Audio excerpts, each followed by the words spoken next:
भारत माता की, भारत माता की। आज इस बहुत ही भव्य कार्यक्रम में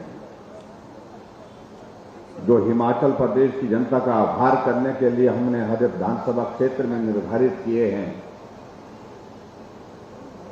हिमाचल प्रदेश के गठन के पश्चात हिमाचल प्रदेश की यात्रा के 75 वर्ष पूरे हुए हैं और इसलिए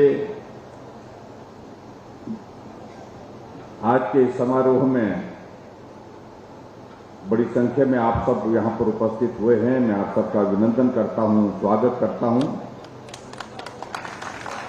हमारे बीच में आज के इस कार्यक्रम में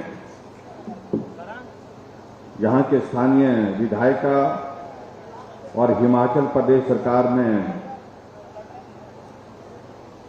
सामाजिक न्याय एवं अधिकारिता मंत्री श्रीमती सरवीन चौधरी जी, हमारे बीच में चीफ विप श्री विक्रम जरयाल जी,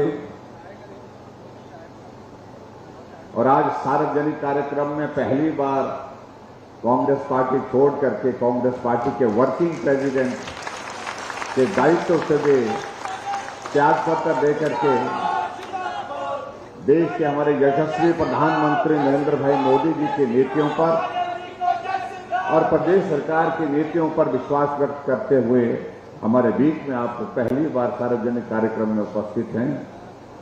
कांगड़ा के हमारे लोकप्रिय विधायक श्री पवन काजल जी, मंडल के अध्यक्ष प्रीतम जी, पार्टी के साथी हमारे Deepak Awasthi ji, Amrish ji, Satish ji, Seema ji, Vijay Chaudhary ji, deputy commissioner Kangra, SP Kangra, उपस्थित सभी वरिष्ठ अधिकारीगण और यहां उपस्थित सभी भाइयों बहनों, नौजवान साथियों, पत्रकार मित्रों,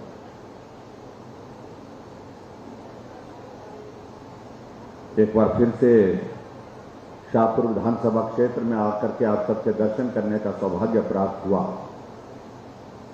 और बहुत गर्मजोशी के साथ आप लोगों ने हमारा अभिनंदन स्वागत किया। उसके लिए मैं आप सबका बहुत बहुत धन्यवाद करता हूं।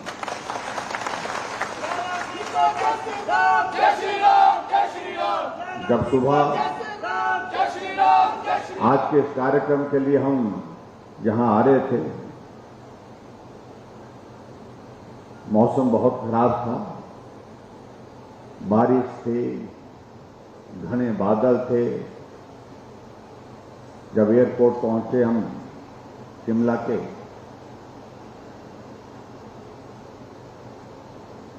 तो 20 मीटर 25 मीटर की विजिबिलिटी थी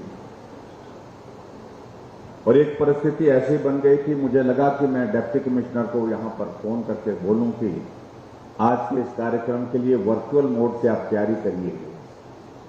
अगर आना नहीं हो पाया, अगर मौसम ठीक नहीं हो पाया, तो शिमला से ही मुझे आपको संबोधित करना पड़ रहा था।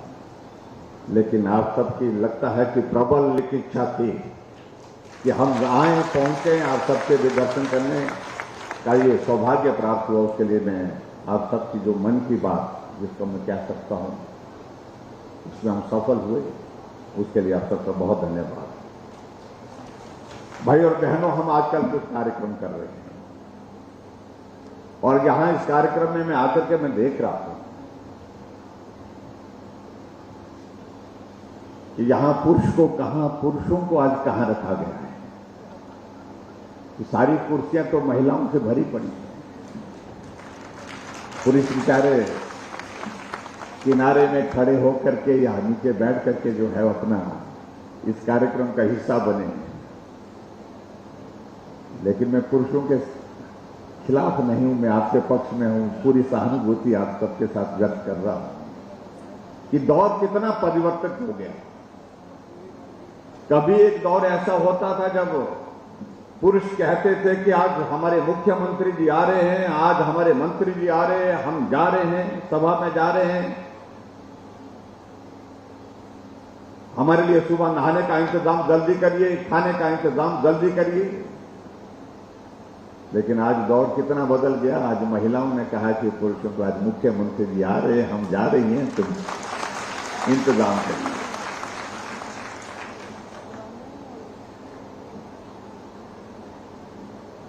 महिला सशक्तिकरण की दृष्टि से मैं कह सकता हूं पूरे देश भर में हिमाचल बहुत तेजी से आगे बढ़ा है।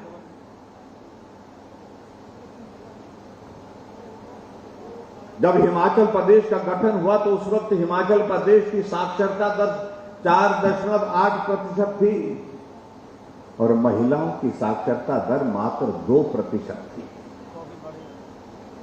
15 अप्रैल 1948 से पहले की मैं बात कर रहा हूं। और आज हिमाचल प्रदेश में महिलाओं की साक्षरता दर, पुरुषों की साक्षरता दर हिमाचल की जो है वो पूरे देश में पहले नंबर पर है, सबसे ज्यादा है। हम आंकड़े में नहीं जाना चाहते। 2011 के सेंसस के हिसाब से हमारे 83% है, लेकिन 83% नहीं, अगर आज के सेंसस के मुताबिक हम देखें तो मैं कह सकता हूं कि हम 95-96% से भी ऊपर हैं, पूरे देश भर में आगे हैं, ये मैं कहना चाहता हूं। उसके लिए मैं आप सबको बहुत बहुत बधाई देता हूं। हमने एक कार्यक्रम तय किया जहां देश की आजादी के 75 वर्ष पूरे होने पर देश के प्रधानमंत्री नरेंद्र भाई मोदी जी ने अमृत महोत्सव का एक कार्यक्रम पूरे देश भर में चलाया। और उस अमृत महोत्सव के एक नहीं अनेक कार्यक्रम पूरे देश भर में अलग अलग विभागों के माध्यम से आयोजित किए जा रहे हैं। और अभी हाल ही में आपने देखा होगा 15 अगस्त को एक विशेष कार्यक्रम पूरे देश भर के लोगों के लिए दिया गया कि देश की आजादी के 75 वर्ष हो गए। इस देश की आजादी के लिए सैकड़ों हजारों लोगों ने अपने जीवन की कुर्बानी दी। हमें वो अवसर प्राप्त नहीं हो पाया देश के लिए मर मिटने का, लेकिन उनके उस योगदान को हम स्मरण करते हुए एक काम तो करेंगे, जहां उनको हम श्रद्धांजलि दें, जहां उनके उस योगदान को हम स्मरण करें। आओ हम तय करते हैं कि हम पूरे देश भर में अब की बार 15 अगस्त के दिन हर घर तिरंगा, घर घर तिरंगा, हर घर में तिरंगा फैलाने का कार्यक्रम करें।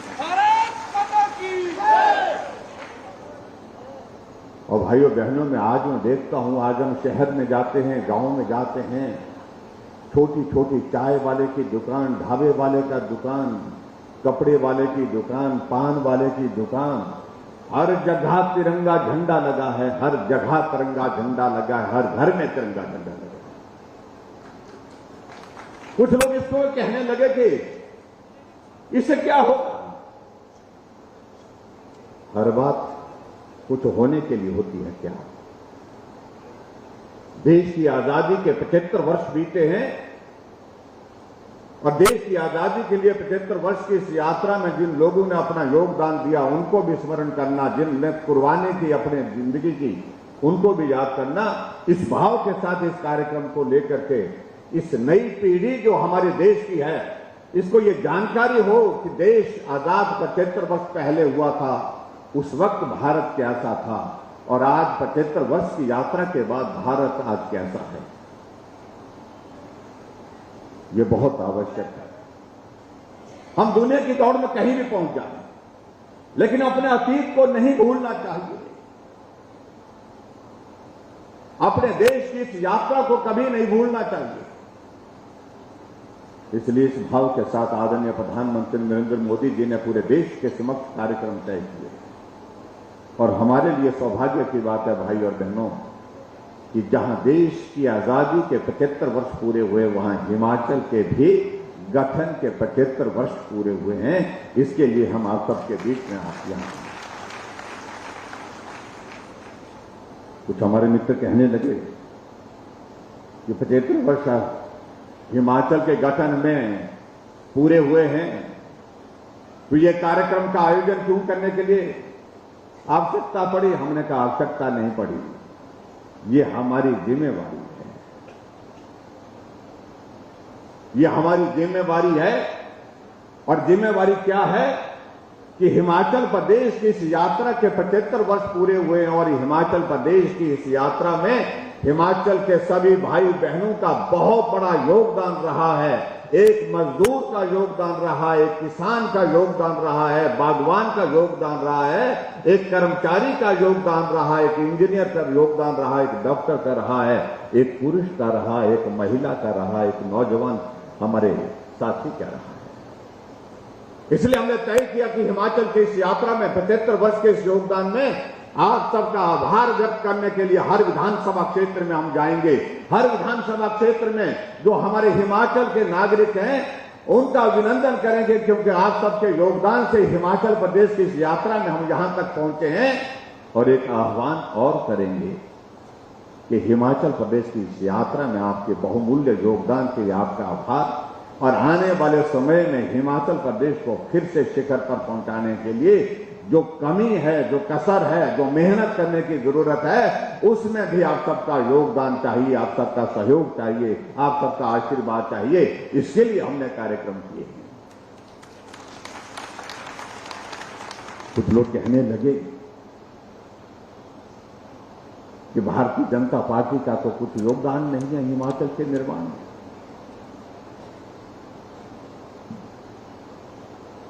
ये तो कांग्रेस की देन है। ये देन एक पार्टी की नहीं है। हिमाचल के निर्माण के लिए बहुत सारे लोगों ने कुर्बानी दी है और उस वक्त कोई पार्टी नहीं थी, सब लोग एक मिलकर के काम कर रहे थे कि हमारा पहाड़ी प्रदेश है, पहाड़ी प्रदेश के लिए अलग सा हमारा राज्य बनना चाहिए।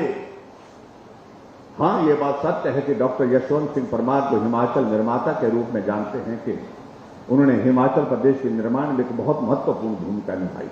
उनके योगदान को हम स्मरण करते हैं। लेकिन आपने यहां देखा होगा, जो एक डॉक्यूमेंट्री हमने आपके सामने प्रस्तुत की मुझसे पहले आने से पहले, क्योंकि हम आने में देर हो गए, उसमें आपने देखा होगा कि हिमाचल प्रदेश से कि देश के हमारे प्रदेश के हमारे 5 मुख्यमंत्री मुझसे पहले रहे हैं, सबका चित्रण किया है। हमने उनका भी धन्यवाद किया है। डॉक्टर वाई.एस. परमार जी का भी अभिनंदन किया है, धन्यवाद किया है। श्री वीरभद्र सिंह जी का भी धन्यवाद किया है, ठाकुर रामलाल जी का भी धन्यवाद किया है, श्री शांता कुमार जी का भी और श्री प्रेम कुमार धूमल जी का भी धन्यवाद किया है कि उनका भी एक बहुत बड़ा योगदान हिमाचल प्रदेश को आगे बढ़ाने में रहा। लेकिन सही मायने में इस बात को मैं कहना चाहता हूं, सही मायने में हिमाचल प्रदेश में अगर ये कार्यक्रमों का अगर हमने आयोजन रखा है, इसका हेतु इसका कारण एक है कि सबसे बड़ा योगदान किसका है। प्रश्न ये है, हमसे पूछा गया कि सबसे बड़ा योगदान हिमाचल प्रदेश के विकास में किसका है, तो हमने कहा कि हिमाचल प्रदेश के मेहनतकश भाई और बहनों का है। हम उनके लिए ये कार्यक्रम समर्पित कर रहे हैं और उनसे अपील भी इस बात के लिए कर रहे हैं कि आने वाले समय का हिमाचल कैसा होना चाहिए। आओ मिलकर के बैठें, मिलकर के काम करें, मिलकर के आगे बढ़ें और आने वाले समय में हिमाचल प्रदेश के भविष्य का निर्माण करने में भी आप सबका योगदान रहना चाहिए। भाइयों और बहनों, चंबा के मिंजर के मेले से इस कार्यक्रम की शुरुआत, जो कार्यक्रम हमारे चलते हैं, मैं प्रदर्शनी देख रहा था। मेरा आपसे भी निवेदन है कि यहां जो प्रदर्शनी लगी उसको जरूर देखें। जब हिमाचल बना था उस वक्त 288 किलोमीटर सड़क हिमाचल प्रदेश में थी और मैं यही बात देख रहा था कि चंबा में, आपने यहां इसमें देखा भी होगा, जो हमारी वीडियो आपने यहां पर देखी होगी, उसमें देखा होगा कि नदी को पार करने के लिए भैंस की खाल में हवा भर करके उसका सहारा ले करके जो है रावी नदी को पार किया जाना। पांगी घाटी का एक पुल देखा मैंने, जो हिमाचल के निर्माण से पहले का पुल था।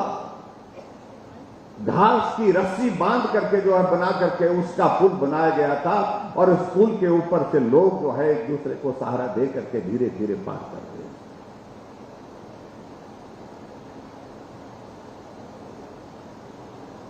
आज अगर हम सड़कों की बात करें, 288 किलोमीटर सड़क तब थी, और आज हिमाचल प्रदेश में 40,000 किलोमीटर सड़क है, 40,000 किलोमीटर सड़क है।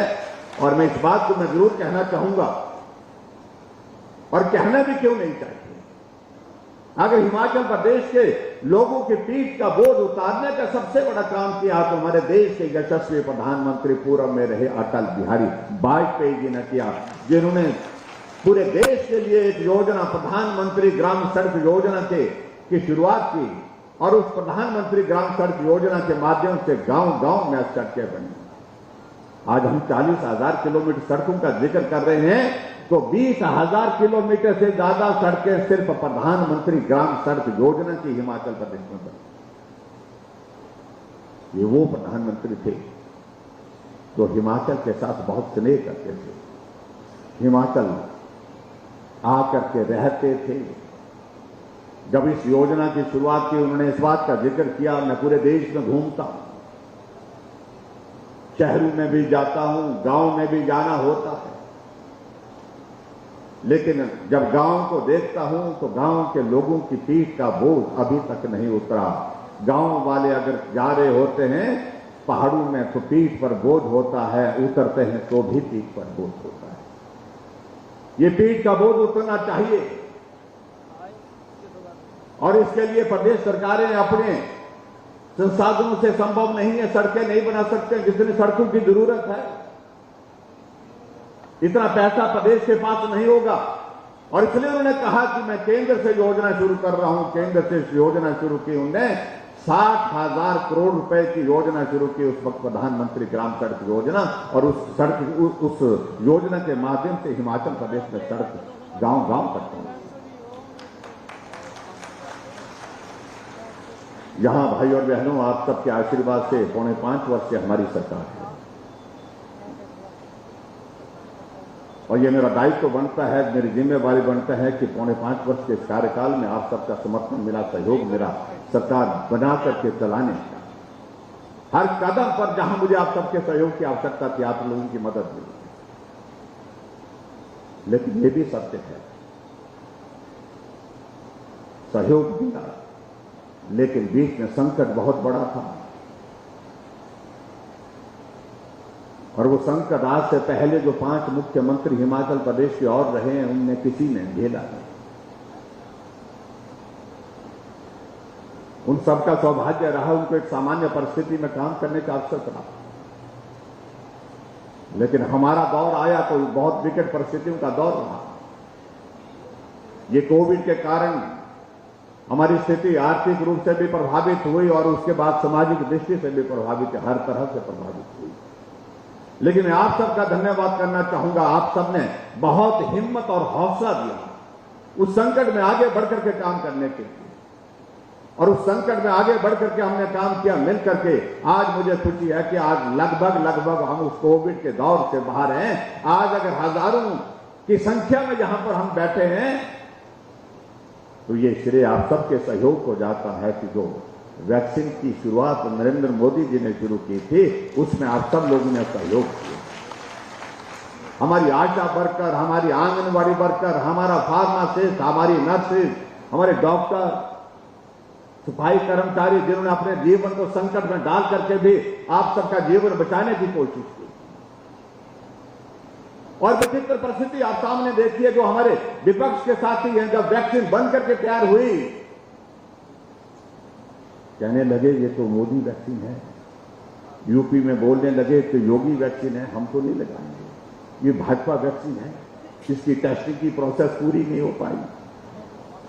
अगर इस वैक्सीन को लगाएंगे तो किडनी फेल हो जाएगी, साइड इफेक्ट्स होंगे, याददाश्त चली जाएगी, कई तरह की बातें डाली। लेकिन मैं पूरे हिमाचल वासियों का अभिनंदन करना चाहूंगा, आपने किसी की ना सुनी ना किसी की माने। सबके सब हिमाचल के हमारे नागरिक भाई बहन वैक्सीन सेंटर में कतार में खड़े होकर के वैक्सीन के अभियान को सहयोग देने के लिए पहुंचे, और पूरे देश भर में सबसे पहली डोज का दौर भी पूरा किया तो हिमाचल नंबर 1 पर रहा, और दूसरी डोज का भी पहला पूरा किया तो हिमाचल पहले नंबर पर।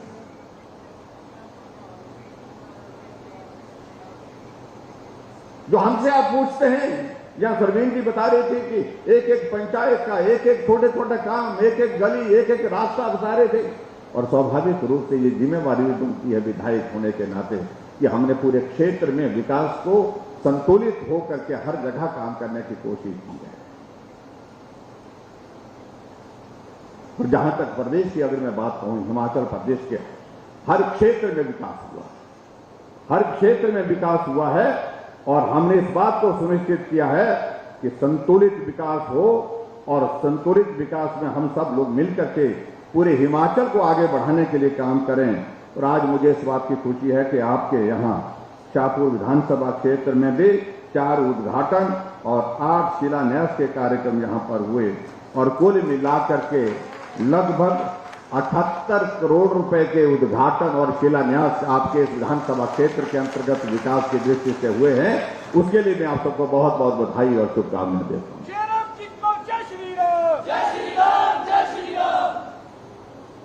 हमारे साथियों को कुछ लोग पूछते रहते हैं, और स्वाभाविक रूप से जब सरकार होती है तो तब ज्यादा पूछने की कोशिश करते हैं।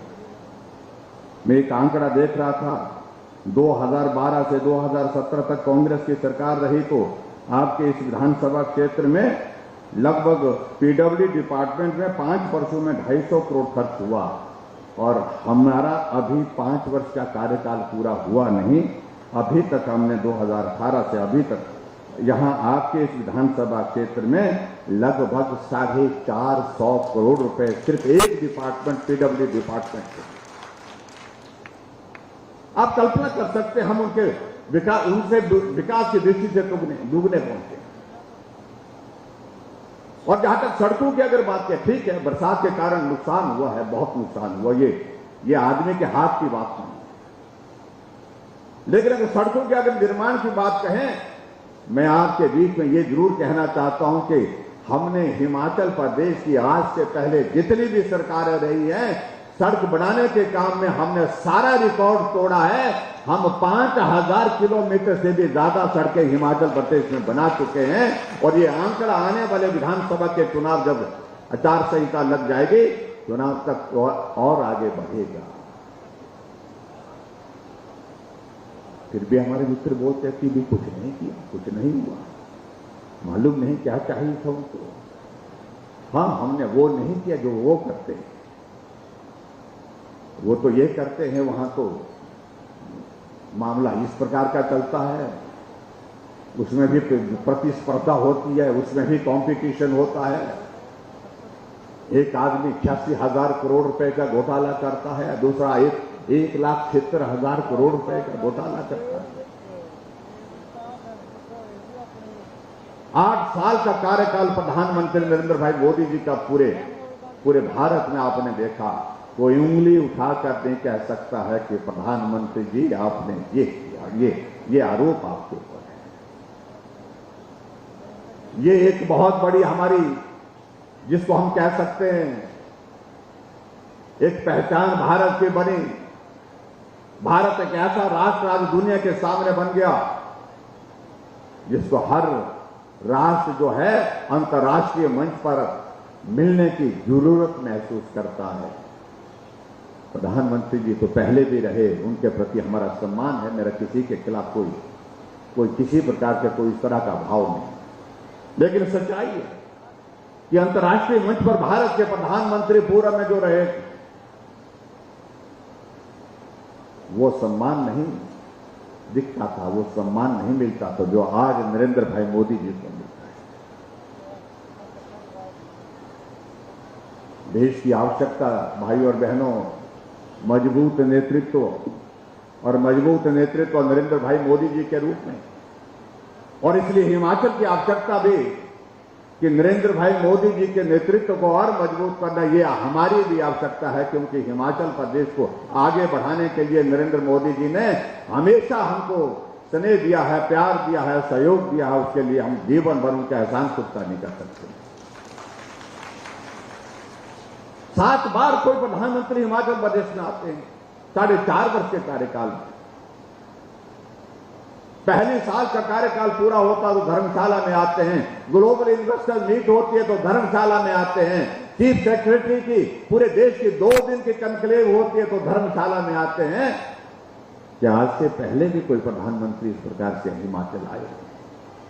रोहतांग टनल, अटल टनल रोहतांग का उद्घाटन होता है तो मनाली आकर के लाहौर पहुंचते हैं। 4 वर्ष का कार्यकाल हमारी सरकार का पूरा होता है तो मंडी के पड्डल के मैदान में आते हैं। ऑल इंडिया मेडिकल इंस्टीट्यूट अगर हिमाचल प्रदेश को देने की बात आई, उसका शिलान्यास करने के लिए बिलासपुर में आते हैं। और 8 साल का कार्यकाल पूरा होता है तो प्रधानमंत्री जी कहीं और नहीं, हिमाचल में आते हैं, शिमला में आते हैं। शिमला में आकर के माल रोड में पैदल निकल जाते हैं गाड़ी छोड़ करके। ये माल रोड में कई वर्षों तक पैदल चलता रहा, साथियों से मिलता रहा, साथियों से बातें होती रहती थी। आज भी हम पैदल चलेंगे, एक कोने से दूसरे कोने तक पैदल गए और उसके बाद रिज के मैदान से पूरे देश को संबोधित किया। सारे देश के मुख्यमंत्री जुड़े हुए थे, 700 जिला के लोग जुड़े थे, 17 लाख लोगों को एक साथ संबोधित किया प्रधानमंत्री जी ने रिज के मैदान से। यह हमारे लिए गर्व का विषय है। जब प्रधानमंत्री जी का हम जिक्र करते हैं तो हमारे कांग्रेस के मित्र बहुत परेशान होते हैं। अब हमने कहा कि प्रधानमंत्री जी आ रहे हैं, हाँ फिर आ रहे हैं। हमने कहा जी आ रहे हैं, कब आ रहे हैं? मैंने कहा बहुत जल्दी आ रहे हैं। कहां आ रहे हैं? हमने कहा चंबा आ रहे हैं। परेशान, अच्छा चंबा तो बहुत दूर है। हमने कहा दूर है लेकिन वो पैदल थोड़ी जाएंगे, वो जाएंगे जहाज से जाएंगे, वहां उतरेंगे। अभी तो मौसम खराब है बोलते हैं आजकल। मैंने कहा मौसम ठीक हो जाएगा, कोई बात नहीं। फिर मैंने कहा फिर भी आएंगे, उसके बाद फिर आएंगे। बोलते कहां आएंगे? बोलते कहां आएंगे और कहां आएंगे? हमको पूछते रहते हैं। जब खबर अखबार में छपती है कि प्रधानमंत्री जी आ रहे तो जब उनको बहुत जो है दिल धड़कना शुरू हो जाता है। हम उनका बिलासपुर आएंगे, एम्स का उद्घाटन करेंगे। अच्छा वो तैयार हो गया? मैंने कहा हाँ जी तैयार हो गया। मैंने कहा आप जाकर के देखा। उसके बाद और जगह भी आएंगे हिमाचल प्रदेश। यानी कि कल्पना नहीं कर सकते वो लोग। और आपको मालूम है उनके दौर में एक बार प्रधानमंत्री जी आए थे शिमला के रिज के मैदान में, ठंडी हवा में वहीं सो गए थे। क्योंकि हिमाचल का मौसम बहुत सुहाना होता है और रिज के मैदान में तो बात ही क्या है। और एक प्रधानमंत्री हमारे आते हैं, वो रिज पर पैदल चलकर जाते, जो घूम करके आ जाते हैं।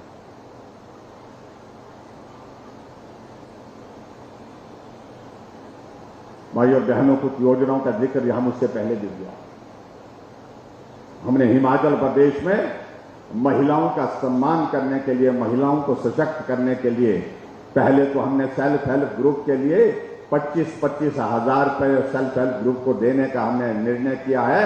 और 25,000 ग्रुप जो है रिवॉल्विंग फंड के रूप में सेल्फ हेल्प ग्रुप लेकर के काम करेंगी, अपने पांव पर खड़ा होंगी, अपने रोजगार का साधन जुटाएंगे। और उसके बाद अभी हमने एक और निर्णय लिया,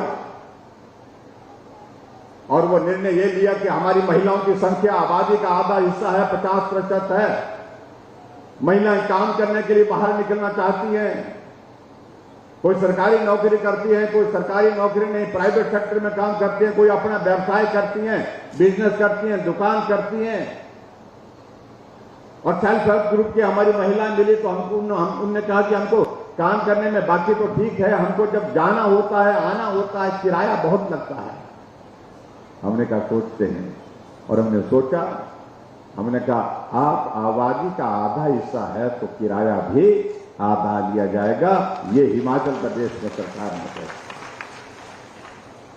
और हमारे कांग्रेस के मित्रों ने कहा ये तो बहुत गलत किया, महिलाओं को मुफ्तखोर बना दिया। हमने कहा मुफ्तखोर बनाने का शब्द जो है ये आपको बहुत महंगा पड़ेगा, बहुत महंगा पड़ेगा। माताएं बहनें हमारी जिनके बिना ना परिवार चल सकता है, ना सरकार चल सकती है, ना समाज आगे बढ़ सकता है, उनके प्रति इस प्रकार के शब्दों का इस्तेमाल करना मैं समझता हूं अपमान। हमने उनकी मदद करने की कोशिश की है, हमने उनका आने जाने की व्यवस्था को सरल करने की कोशिश की है। क्या गुनाह किया, क्या बुरा किया उसने? अगर उनको बुरा लगता है कि भाई ये गलत किया है, तो कम से कम ऐसे शब्दों की उम्मीद हम उनसे नहीं करते। और यहां हमने एक नहीं अनेक योजना को शुरू किया महिलाओं के सशक्तिकरण के लिए। अभी कुछ दिन पहले हम यहां कांगड़ा में आए थे, बैजनाथ में हमने कार्यक्रम किया। हमने एक शगुन योजना शुरू की, जो बीपीएल परिवार की, गरीब परिवार की बेटियां हैं। हमने कहा उनकी शादी के लिए हम मदद करेंगे। 31,000 रुपए हम उनकी शगुन के लिए, उनकी शादी में शगुन देते हैं। ये हमने एक नई योजना हिमाचल प्रदेश में चलाई और मैं चाह रहा था कि मैं कुछ बेटियों से मिलूं। बैजनाथ में हम कार्यक्रम में थे, कार्यक्रम में बैठ करके हम बात कर रहे, तो एक बेटी वहां पर मंच पर आई और मेरी इच्छा जानने की हुई। मैंने उसको बधाई दी, शादी हुई थी, मैंने शुभकामनाएं दी। और उसके पश्चात फिर मैंने उनसे पूछा कि बेटे मैं जानना चाहता हूं कि आपने जो हमारा शगुन योजना के अंतर्गत 31,000 रुपए मिला, उसका क्या किया? आपने अपने खाते में डाला या अपने पति के खाते में डाला या आपने खर्च कर दिया? क्या किया आपने उसका? उस बेटी ने कहा कि ना मैंने अपने पति के खाते में डाला वो शगुन योजना का 31,000, ना अपने खाते में डाला, मैंने वो पैसे अपने पिताजी को दे दिए। जब मैं इस बात को सुन रहा तो मैं हैरान हुआ। मैंने कहा पिताजी को क्यों दे दिए? वो तो आपको दिए थे शगुन के लिए, आपके लिए शगुन सरकार की ओर से दिया था। उन्होंने कहा कि मुझे मालूम है कि आपने शगुन मेरे जो है वो विवाह के लिए एक मदद की है, लेकिन जब घर परिवार में जब शादी की बात चली, मेरे पिताजी मजदूरी करते थे और परिवार वालों की इच्छा हुई कि बेटी को विदाई के समय अपने सगे संबंधियों को कम से कम बुलाना चाहिए। जो रिश्तेदार थे, सगे संबंधी, उनको बुलाया गया और उनके सामने मेरी विदाई की, उनके लिए खाने का भी इंतजाम किया। और उसके लिए भी जो विदाई के लिए और खाने के लिए जो थोड़ा गांव वालों को, पड़ोस वालों को सबको बुला करके जो ये खर्चा हुआ, मैंने देखा कि अपने पिताजी को उन्होंने बाकियों से सहयोग दिया। सहयोग यानी कि रिश्तेदारों से उधार पैसा लिया। मेरे मन में एक बात आई कि मैं तो विवाह करके दूसरे घर में जा रही हूं, लेकिन मेरे पीछे मेरे पिताजी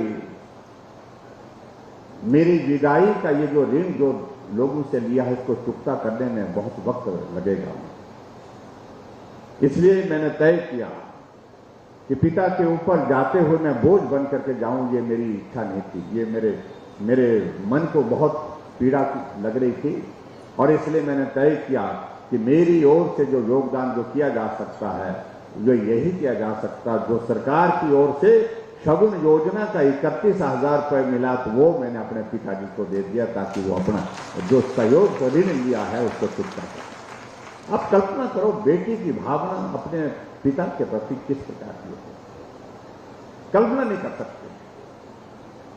हमने इन सारी चीजों को रिश्ते के साथ जोड़ा, हमने गरीब के साथ जुड़ करके उसकी मदद कैसे हो सकती है उसका रास्ता निकाला। शिमला में एक कार्यक्रम था और उस कार्यक्रम में वो भी कांगड़ा की एक महिला थी, उसको मंच पर बुलाया गया और कहा गया कि ये लाभार्थी है सहारा योजना, मुख्यमंत्री सहारा योजना थी। सहारा योजना हमने ऐसी योजना चलाई है पूरे प्रदेश भर में, हिमाचल पहला प्रदेश है जो ऐसे लोग हैं जो किसी बीमारी के शिकार हो गए, चल फिर नहीं सकते हैं, बैठ भी नहीं सकते, अपना काम खुद नहीं कर सकते हैं, जिंदगी भर बिस्तर में रहेंगे। ऐसे लोगों के लिए हमने हिमाचल प्रदेश में एक सहारा योजना की शुरुआत की और उसके अंतर्गत हम 3,000 रुपए उनके खाते में हर महीने डाल रहे हैं। 20,000 लोग ऐसे निकले जो जिंदा है लेकिन बिस्तर पर पड़े हैं। हम उनकी मदद करने के लिए काम कर रहे हैं।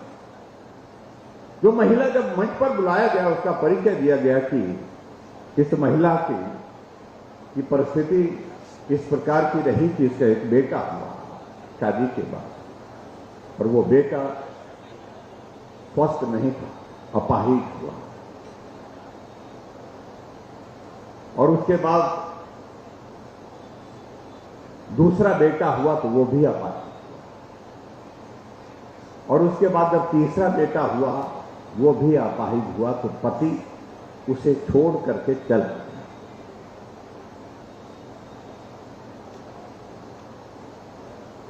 और उस मां के सामने एक बड़ा बहुत महिला के सामने एक बहुत बड़ा संकट था। 3 बच्चे, तीनों अपाहिज थे। मैं उनका पालन पोषण कैसे करूं? और ऐसी स्थिति में उसको लगा कि मैं ऐसे संकट में मेरे लिए जीना दुनिया में बहुत मुश्किल है। लेकिन किसी ने बताया कि एक ऐसी योजना चली है जिस योजना में आपको कवर कर सकते हैं, बच्चों को कवर कर सकते हैं। फार्म भरे, फार्म भरने के बाद तीनों बच्चों के लिए जो है वो सहारा योजना के अंतर्गत उनको कवर किया गया। उस महिला को हर महीने का तीनों बच्चों का जो पैसा आता है 9,000 रुपये जो आ रहा है सहारा योजना का, उससे वो अपने बच्चों का पालन पोषण कर रही है। पति घर छोड़ करके चले गए, बच्चों को छोड़ करके चले गए। इस प्रकार के एक नहीं अनेकों उदाहरण हमारे साथ।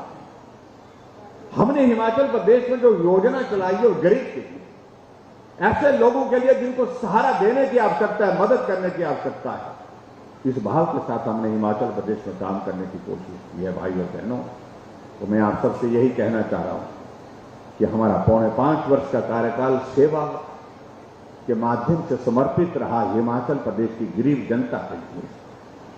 जो पूर्व में सरकार थी वो 4 लाख लोगों को पेंशन देती थी, हम 7 लाख से ज्यादा लोगों को पेंशन देते हैं। वो 400 करोड़ रुपए पेंशन पर खर्च करते थे, हम 1300 करोड़ रुपए पेंशन पर खर्च कर रहे हैं। उन बुजुर्गों के लिए मदद करने की कोशिश कर रहे हैं। हमने हिमाचल प्रदेश में महिला सशक्तिकरण की दृष्टि से हर महिला के घर में गैस का चूल्हा, वो कितनी भी गरीब हो,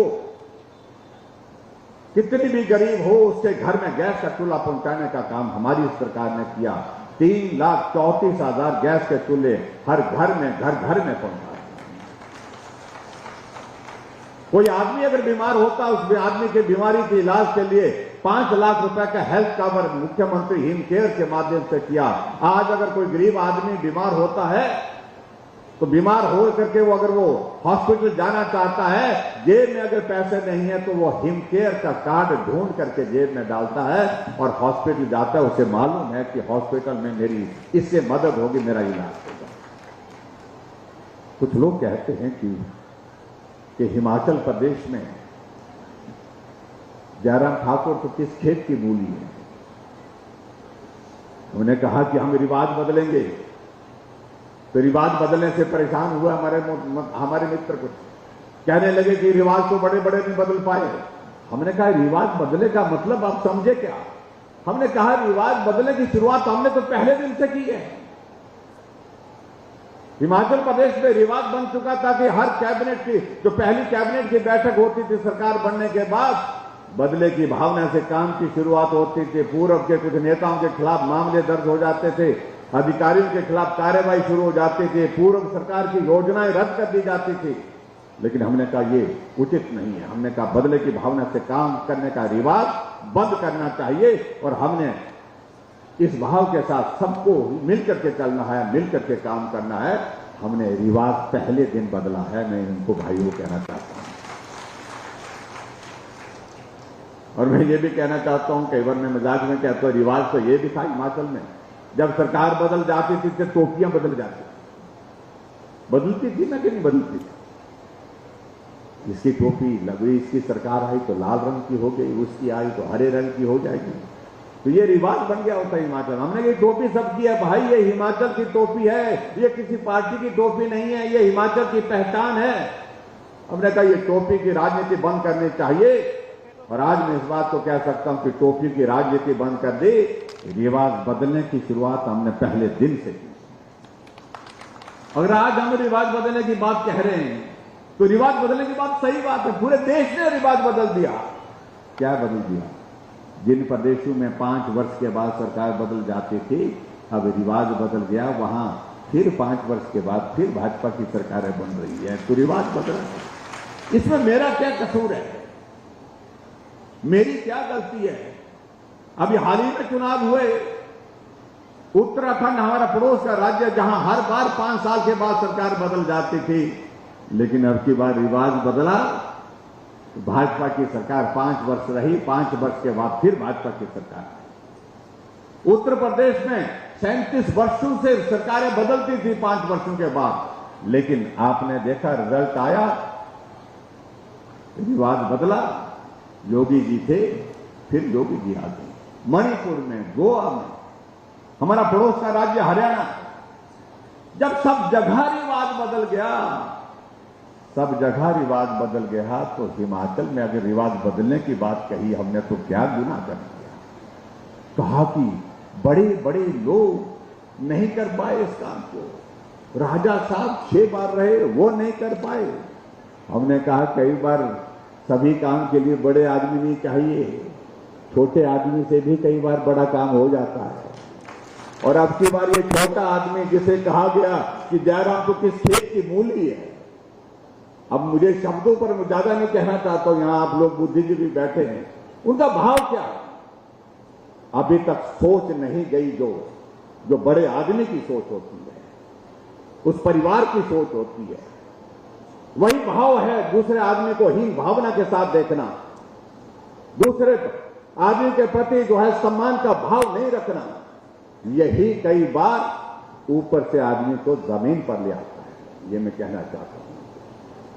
हम छोटे हैं, मैं गरीब परिवार से संबंध रखता हूं, और उस गरीब परिवार से सीख करके हमने जितना गरीबी को करीब से देखा है, मैं कह सकता हूं कुछ लोगों ने भाषण देना गरीबी पर एक बात होती है, लेकिन गरीबी जिस आदमी ने झेली हो वो उस बात को समझता है।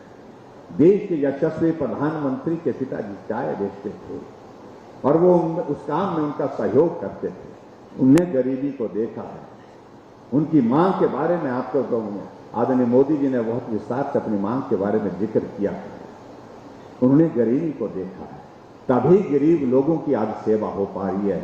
गरीब लोगों की जरूरत क्या है, उनकी पीड़ा क्या है, ये बड़ा आदमी नहीं समझ सकता, वो गरीब आदमी ही समझ सकता है। और इसलिए हमने हिमाचल प्रदेश में, चाहे वो पेंशन देने की बात है, चाहे हिम केयर की शुरू करने की बात है, चाहे महिलाओं को सहारा योजना, जब महिलाओं के लिए हम शगुन योजना की बात कह रहे हैं, चाहे 50% किराए की बात कह रहे हैं, चाहे हम और बातें कह रहे हैं, ये इसलिए कर रहे हैं कि हमने गरीबी को बहुत करीबी से देखा है, और जो बड़े लोग हैं उन्हें नहीं देखा है। गरीब लोगों के दर्द को अगर समझना है तो गरीब हो करके ही इसको समझा जा सकता है, ये मैं दावे के साथ कह सकता हूं।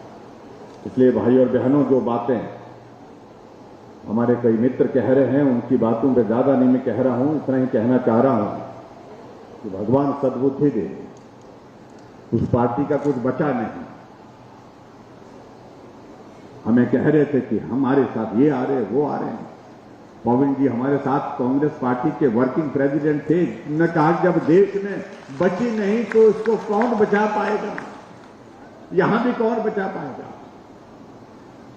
लखविंदर राणा जो है वो 2 बार के विधायक हैं, कांग्रेस के वाइस प्रेसिडेंट नालागढ़ से, वो भाजपा में आ गया कि जब देश में नहीं बची तो हम कितना कर बचा पाएंगे। और अब तो पार्टी के इनके वरिष्ठ नेता गुलाम नबी आजाद ने कह दिया कि मेहरबानी करो, खुदा के वास्ते हमें छोड़ दीजिए। और वो भी कांग्रेस के सभी पदों से द्रुपतक होकर के त्याग पत्र दे करके निकल पड़े, आजाद हो गए कि मैंने वर्षों से 1970 से कांग्रेस पार्टी का काम किया, लेकिन जो दौर आज का चल रहा है, ऐसे हालात में अब संभव नहीं है। इसलिए उन्होंने अपनी बात कही है, तो पूरे देश भर में इस तरह की स्थिति है। जो पार्टी बची नहीं, उत्तर प्रदेश में चुनाव हुआ, 400 से ज्यादा सीटें, 367 सीटों पर जमानत जब्त हुई और सीटें जीती 2। इसलिए भाई और बहनों, यही हश्र यहां भी होने वाला है, यही हश्र होगा। आदरणीय प्रधानमंत्री जी आएंगे, अमित शाह जी आएंगे, आदरणीय नड्डा जी आएंगे, वो आप सब लोगों के साथ विस्तार से बात करेंगे आने वाले समय में। मैं आप सबसे यही निवेदन करना चाह रहा हूं कि आपने मुझे सहयोग दिया, समर्थन दिया, उसका मैं धन्यवाद करता हूं। आपका हिमाचल प्रदेश के विकास में एक बहुत बड़ा योगदान रहा है और 5 वर्ष का कार्यकाल जो अभी हमारा पूरा होने जा रहा है, उस कार्यकाल में आप सबके सहयोग के लिए आप सबका आभार। लेकिन एक बात मैं जरूर कहना चाह रहा हूं कि बाकी 5 मुख्यमंत्री को सामान्य परिस्थिति में काम करने का अवसर प्राप्त हुआ। कोविड के दौर का ऐसा कोई अवसर वहां पर उस वक्त नहीं आया, लेकिन हम उस तरह से नहीं कर पाए। सामान्य परिस्थिति में एक दौर कम से कम कोविड फ्री जो है हमको मिलना चाहिए, ये मैं अधिकार पूर्वक भी कह सकता हूं।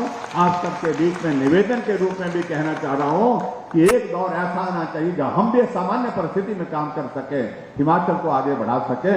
ये मैं आपके बीच में कहना चाहता हूं। यहां पर हमने तय किया कि हम घोषणा नहीं कर रहे हैं आजकल के कार्यक्रम में।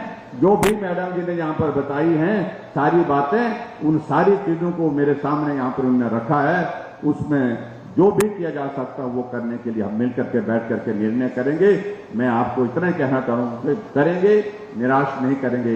आप सब आज के इस कार्यक्रम में आए, बड़ी संख्या में आए, आप सबका बहुत बहुत धन्यवाद। और आने वाले समय में आपकी शुभकामनाएं लेकर के हम जा रहे हैं और मुझे पूरा भरोसा है शाहपुर फिर मजबूती के साथ आगे बढ़कर के फिर से यहां से हिमाचल प्रदेश में जब भारतीय जनता पार्टी की सरकार बनेगी तो आप जिस तरह से सरवीन चौधरी जी ने यहाँ विधानसभा क्षेत्र में विभिन्न विकास कार्य किए हैं, उस पर मोहर लगा करके फिर से भाजपा का विधायक बना करके यहाँ से भेजेंगे और हिमाचल प्रदेश में आने वाले समय में जब सरकार बनेगी आपके सम्मान को और ऊंचा करेंगे, आपके सम्मान को और मजबूत करेंगे। इतनी बात कहते हुए आपके क्षेत्र के विकास को और ताकत देंगे। इतनी बात कहते हुए आप सबका बहुत बहुत धन्यवाद। नमस्कार, जय हिंद, जय हिमाचल।